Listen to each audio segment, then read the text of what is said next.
Chapter 7. Monseigneur in Town. Monseigneur, one of the great lords in power at the court, held his fortnightly reception in his grand hotel in Paris.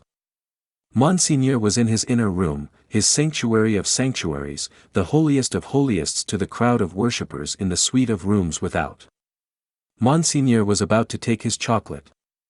Monseigneur could swallow a great many things with ease, and was by some few sullen minds supposed to be rather rapidly swallowing France, but his morning's chocolate could not so much as get into the throat of Monseigneur, without the aid of 4 strong men besides the cook. Yes, it took 4 men, all 4 ablaze with gorgeous decoration, and the chief of them unable to exist with fewer than 2 gold watches in his pocket, emulative of the noble and chaste fashion set by Monseigneur, to conduct the happy chocolate to Monseigneur's lips. 1 lackey carried the chocolate pot into the sacred presence, a second, milled and frothed the chocolate with the little instrument he bore for that function, a third, presented the favored napkin, a fourth, he of the 2 gold watches, poured the chocolate out. It was impossible for Monseigneur to dispense with one of these attendants on the chocolate and hold his high place under the admiring heavens. Deep would have been the blot upon his escutcheon if his chocolate had been ignobly waited on by only 3 men. He must have died of 2. Monseigneur had been out at a little supper last night, where the comedy and the grand opera were charmingly represented. Monseigneur was out at a little supper most nights, with fascinating company. So polite and so impressible was Monseigneur, that the comedy and the grand opera had far more influence with him in the tiresome articles of state affairs and state secrets, than the needs of all France. A happy circumstance for France, as the like always is for all countries similarly favored, always was for England. By way of example, in the regretted days of the merry Stuart who sold it, Monseigneur had one truly noble idea of general public business, which was, to let everything go on in its own way. Of particular public business, Monseigneur had the other truly noble idea that it must all go his way, tend to his own power and pocket. Of his pleasures, general and particular, Monseigneur had the other truly noble idea, that the world was made for them. The text of his order, altered from the original by only a pronoun, which is not much, ran, "The earth and the fullness thereof are mine, saith Monseigneur." Yet, Monseigneur had slowly found that vulgar embarrassments crept into his affairs, both private and public, and he had, as to both classes of affairs, allied himself perforce with a farmer general. As to finances public, because Monseigneur could not make anything at all of them, and must consequently let them out to somebody who could; as to finances private, because farmer generals were rich, and Monseigneur, after generations of great luxury and expense, was growing poor. Hence Monseigneur had taken his sister from a convent, while there was yet time to ward off the impending veil, the cheapest garment she could wear, and had bestowed her as a prize upon a very rich farmer general, poor in family. Which farmer general, carrying an appropriate cane with a golden apple on the top of it, was now among the company in the outer rooms, much prostrated before by mankind, always excepting superior mankind of the blood of Monseigneur, who, his own wife included, looked down upon him with the loftiest contempt. That a sumptuous man was the farmer general. 30 horses stood in his stables, 24 male domestics sat in his halls, 6 body women waited on his wife. As one who pretended to do nothing but plunder and forage where he could, the farmer general, howsoever his matrimonial relations conduced to social morality, was at least the greatest reality among the personages who attended at the hotel of Monseigneur that day, for the rooms, though a beautiful scene to look at, and adorned with every device of decoration that the taste and skill of the time could achieve, were, in truth, not a sound business, considered with any reference to the scarecrows in the rags and nightcaps elsewhere, and not so far off either, but that the watching towers of Notre Dame, almost equidistant from the 2 extremes, could see them both. They would have been an exceedingly uncomfortable business, if that could have been anybody's business, at the house of Monseigneur. Military officers destitute of military knowledge, naval officers with no idea of a ship, civil officers without a notion of affairs, brazen ecclesiastics, of the worst worldly, with sensual eyes, loose tongues, and looser lives, all totally unfit for their several callings, all lying horribly and pretending to belong to them, but all nearly or remotely of the order of Monseigneur, and therefore foisted on all public employments from which anything was to be got, these were to be told off. By the score and the score. People not immediately connected with Monseigneur or the state, yet equally unconnected with anything that was real, or with lives passed in traveling by any straight road to any true earthly end, were no less abundant. Doctors who made great fortunes out of dainty remedies for imaginary disorders that never existed, smiled upon their courtly patients in the antechambers of Monseigneur. Projectors who had discovered every kind of remedy for the little evils with which the state was touched, except the remedy of setting to work in earnest to root out a single sin, poured their distracting babble into any ears they could lay hold of, at the reception of Monseigneur. Unbelieving philosophers who were remodeling the world with words, and making card towers of babble to scale the skies with, talked with unbelieving chemists who had an eye on the transmutation of metals, at this wonderful gathering accumulated by Monseigneur. Exquisite gentlemen of the finest breeding, which was at that remarkable time, and has been since, to be known by its fruits of indifference to every natural subject of human interest, were in the most exemplary state of exhaustion, at the hotel of Monseigneur. Such homes had these various notabilities left behind them in the fine world of Paris, that the spies among the assembled devotees of Monseigneur, forming a goodly half of the polite company, would have found it hard to discover among the angels of that sphere one solitary wife, who, in her manners and appearance, owned to being a mother. Indeed, except for the mere act of bringing a troublesome creature into this world, which does not go far towards the realization of the name of mother, there was no such thing known to the fashion.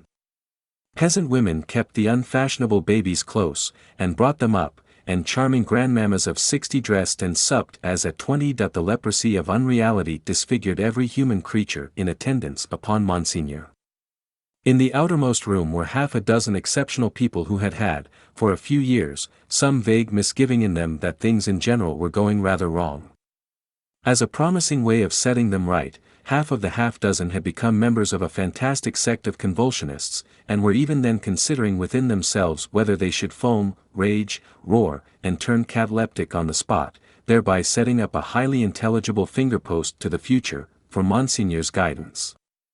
Besides these dervishes, were other 3 who had rushed into another sect, which mended matters with a jargon about the center of truth, holding that man had got out of the center of truth, which did not need much demonstration, but had not got out of the circumference, and that he was to be kept from flying out of the circumference, and was even to be shoved back into the center, by fasting and seeing of spirits.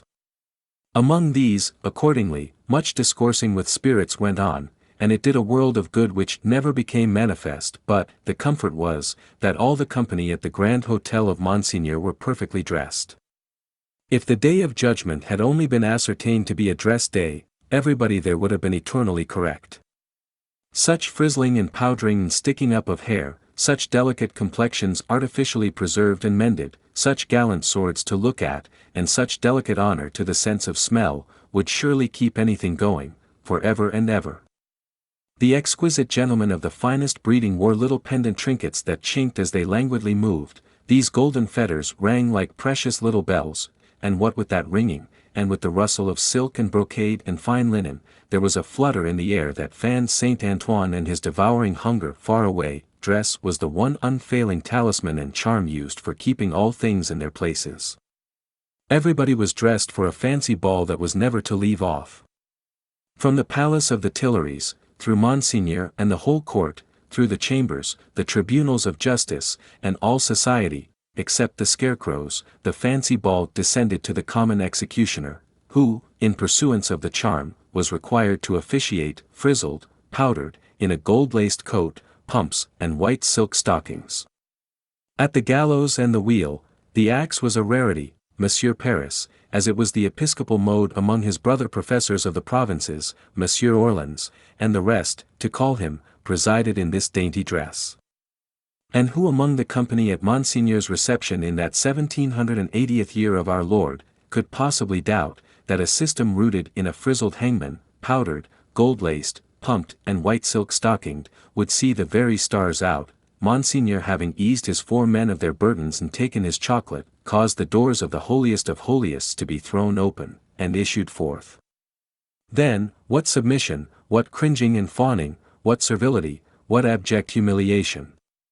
As to bowing down in body and spirit, nothing in that way was left for heaven, which may have been one among other reasons why the worshippers of Monseigneur never troubled it, bestowing a word of promise here and a smile there, a whisper on one happy slave and a wave of the hand on another. Monseigneur affably passed through his rooms to the remote region of the circumference of truth. There, Monseigneur turned, and came back again, and so in due course of time got himself shut up in his sanctuary by the chocolate sprites, and was seen no more. The show being over, the flutter in the air became quite a little storm, and the precious little bells went ringing downstairs. There was soon but one person left of all the crowd, and he, with his hat under his arm and his snuff-box in his hand, slowly passed among the mirrors on his way out. "I devote you," said this person, stopping at the last door on his way, and turning in the direction of the sanctuary, "to the devil." With that, he shook the snuff from his fingers as if he had shaken the dust from his feet, and quietly walked downstairs. He was a man of about 60, handsomely dressed, haughty in manner, and with a face like a fine mask. A face of a transparent paleness, every feature in it clearly defined, one set expression on it. The nose, beautifully formed otherwise, was very slightly pinched at the top of each nostril. In those two compressions, or dints, the only little change that the face ever showed, resided. They persisted in changing color sometimes, and they would be occasionally dilated and contracted by something like a faint pulsation. Then, they gave a look of treachery, and cruelty, to the whole countenance.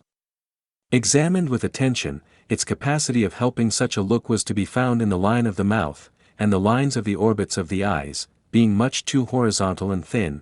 Still, in the effect of the face made, it was a handsome face, and a remarkable one. Its owner went downstairs into the courtyard, got into his carriage, and drove away. Not many people had talked with him at the reception. He had stood in a little space apart, and Monseigneur might have been warmer in his manner. It appeared, under the circumstances, rather agreeable to him to see the common people dispersed before his horses, and often barely escaping from being run down. His man drove as if he were charging an enemy, and the furious recklessness of the man brought no check into the face, or to the lips, of the master. The complaint had sometimes made itself audible, even in that deaf city in dumb age, that, in the narrow streets without footways, the fierce patrician custom of hard driving endangered and maimed the mere vulgar in a barbarous manner. But, few cared enough for that to think of it a second time, and, in this matter, as in all others, the common wretches were left to get out of their difficulties as they could, with a wild rattle and clatter, and an inhuman abandonment of consideration not easy to be understood in these days. The carriage dashed through streets and swept round corners, with women screaming before it, and men clutching each other and clutching children out of its way. At last, swooping at a street corner by a fountain, one of its wheels came to a sickening little jolt, and there was a loud cry from a number of voices, and the horses reared and plunged. But for the latter inconvenience, the carriage probably would not have stopped. Carriages were often known to drive on, and leave their wounded behind, and why not? But the frightened valet had got down in a hurry, and there were 20 hands at the horses' bridles. "What has gone wrong?" said Monsieur, calmly looking out. A tall man in a nightcap had caught up a bundle from among the feet of the horses, and had laid it on the basement of the fountain, and was down in the mud and wet, howling over it like a wild animal. "Pardon, Monsieur the Marquis," said a ragged and submissive man, "it is a child." "Why does he make that abominable noise? Is it his child?" "Excuse me, Monsieur the Marquis, it is a pity, yes." The fountain was a little removed, for the street opened, where it was, into a space some 10 or 12 yards square. As the tall man suddenly got up from the ground, and came running at the carriage, Monsieur the Marquis clapped his hand for an instant on his sword hilt. "Killed!" shrieked the man, in wild desperation, extending both arms at their length above his head, and staring at him. "Dead!" The people closed round, and looked at Monsieur the Marquis. There was nothing revealed by the many eyes that looked at him but watchfulness and eagerness. There was no visible menacing or anger. Neither did the people say anything. After the first cry, they had been silent, and they remained so. The voice of the submissive man who had spoken, was flat and tame in its extreme submission. Monsieur the Marquis ran his eyes over them all, as if they had been mere rats come out of their holes. That he took out his purse. "It is extraordinary to me," said he, "that you people cannot take care of yourselves and your children. One or the other of you is for ever in the way. How do I know what injury you have done my horses? See. Give him that. He threw out a gold coin for the valet to pick up, and all the heads craned forward that all the eyes might look down at it as it fell. The tall man called out again with a most unearthly cry, "Dead." He was arrested by the quick arrival of another man, for whom the rest made way. On seeing him, the miserable creature fell upon his shoulder, sobbing and crying, and pointing to the fountain, where some women were stooping over the motionless bundle, and moving gently about it. They were as silent, however, as the men. "I know all," said the last comer. "Be a brave man, my Gaspard. It is better for the poor little plaything to die so, than to live. It has died in a moment without pain. Could it have lived an hour as happily? You are a philosopher, you there," said the Marquis, smiling. "How do they call you?" "They call me Defarge." "Of what trade?" "Monsieur the Marquis, vendor of wine." "Pick up that, philosopher and vendor of wine," said the Marquis, throwing him another gold coin, "and spend it as you will. The horses there, are they right?" Without deigning to look at the assemblage a second time, Monsieur the Marquis leaned back in his seat, and was just being driven away with the air of a gentleman who had accidentally broke some common thing, and had paid for it, and could afford to pay for it, when his ease was suddenly disturbed by a coin flying into his carriage, and ringing on its floor. "Hold," said Monsieur the Marquis. "Hold the horses. Who threw that?"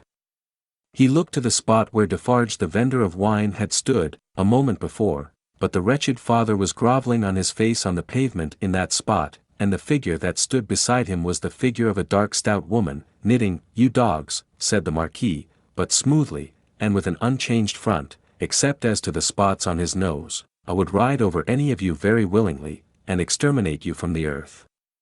If I knew which rascal threw at the carriage, and if that brigand were sufficiently near it, he should be crushed under the wheels."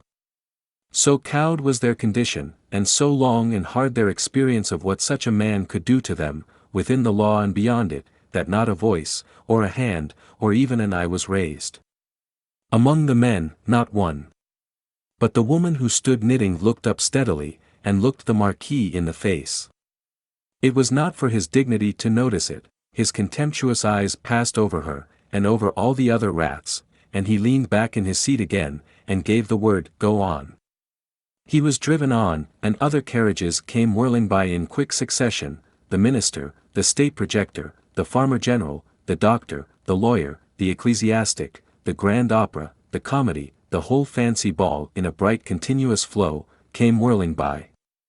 The rats had crept out of their holes to look on, and they remained looking on for hours, soldiers and police often passing between them and the spectacle, and making a barrier behind which they slunk, and through which they peeped.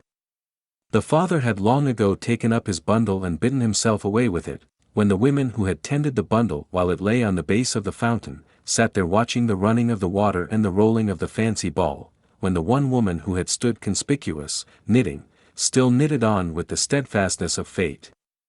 The water of the fountain ran, the swift river ran, the day ran into evening, so much life in the city ran into death according to rule. Time and tide waited for no man, the rats were sleeping close together in their dark holes again, the fancy ball was lighted up at supper, all things ran their course.